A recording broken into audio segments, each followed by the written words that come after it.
বাংলাদেশ চট্টগ্রাম বন্ধ নাকি বিদেশিদের হাতে তুলে দিচ্ছেন বললেন কি ডক্টর মোহাম্মদ ইউনূস স্যার। শোনেন কথাগুলো কি বলে, মনোযোগ দিয়ে শোনেন। চট্টগ্রাম বন্দর নিয়ে অনেকের মধ্যে কৌতূহল তৈরি হয়েছে।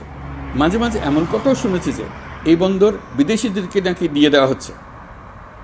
আমি আগেও জানিয়েছি, চট্টগ্রাম বন্দর হলো বাংলাদেশের অর্থনীতির হৃৎপিণ্ড। বর্তমানে এই হৃৎপিণ্ড অতি দুর্বল। এখন যে অবস্থায় আছে সেই অবস্থায় তাকে রেখে দিলে আমাদের অর্থনীতিকে সামনে এগিয়ে নিয়ে যাওয়া সম্ভব হবে। এই হৃৎপিণ্ডকে বড় করতে হবে, মজবুত করতে হবে, সুঠাম করতে হবে। তা করতে হলে বহু উদ্যোগ গ্রহণ করতে হবে, অভিজ্ঞদের সাহায্য লাগবে।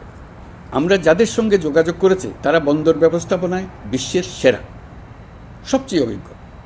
তারা ইউরোপ, কানাডা, অস্ট্রেলিয়া, চীন, দক্ষিণ কোরিয়া, ভারত, পাকিস্তান, তুরস্ক, মধ্যপ্রাচ্য ও আফ্রিকা সহ বিশ্বজুড়ে বন্দর পরিচালনা করে।